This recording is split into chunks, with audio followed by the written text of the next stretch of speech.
Hey, today I'm showing you how to make homemade Alfredo sauce. I'm going to be using just what I have in the fridge, so nothing special. There's a lot of substitutions that I'm using today because it's quarantine and we can't just go to the store and buy the things that we just kind of want, right?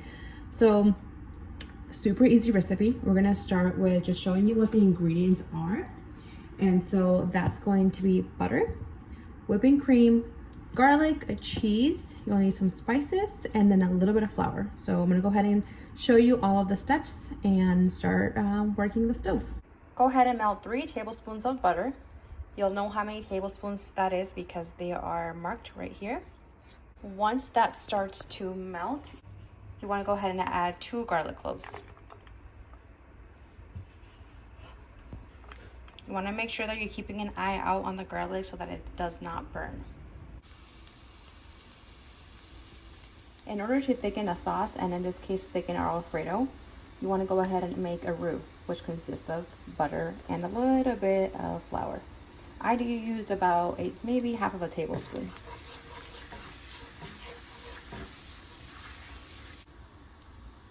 So now that the flour is in there, I'm going to go ahead and add my heavy whipping cream. If you don't have whipping cream, you can also use half and half. That would just require a little bit more flour so that it thickens.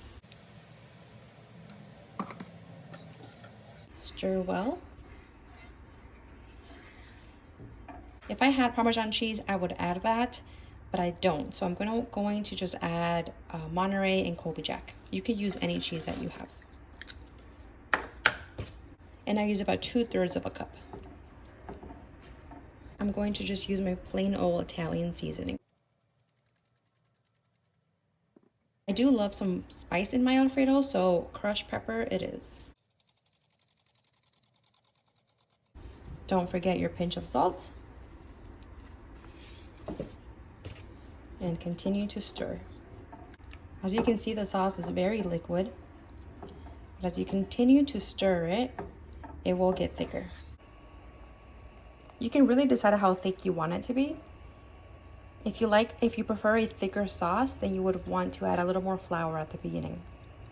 It is a little harder to add flour now, so if you want to, you have to create a separate roux and then add it back in, but do not add raw flour at this point.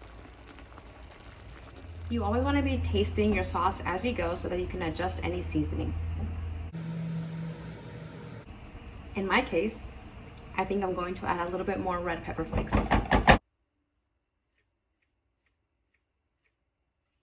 My sauce is perfect, so I'm going to go ahead and remove it from the heat.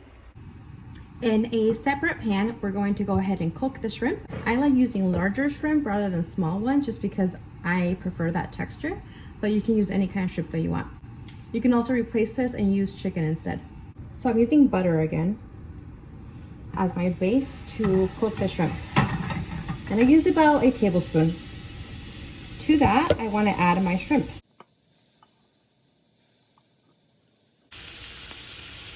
You want to season your shrimp with Italian seasoning again and a little bit of salt.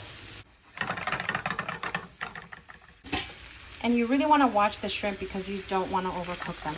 As soon as they start turning pink and they're no longer translucent, they're about ready. So make sure that you don't turn your shrimp into a rubbery mess. All right, the shrimp are about done. I'm going to turn this off and set them to the side.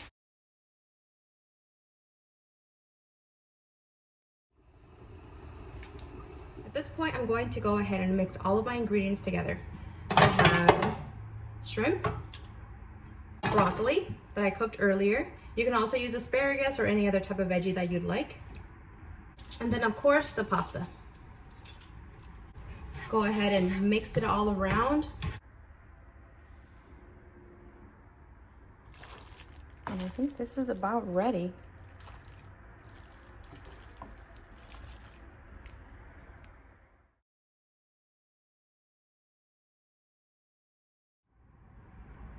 And now for the taste test.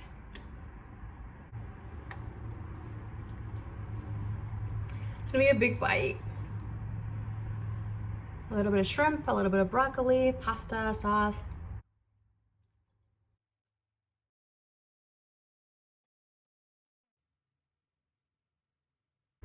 Honestly, the The Alfredo consistency, the thickness of it is perfect for me, and I love the seasoning that I used. I don't really mind that I didn't have Parmesan cheese.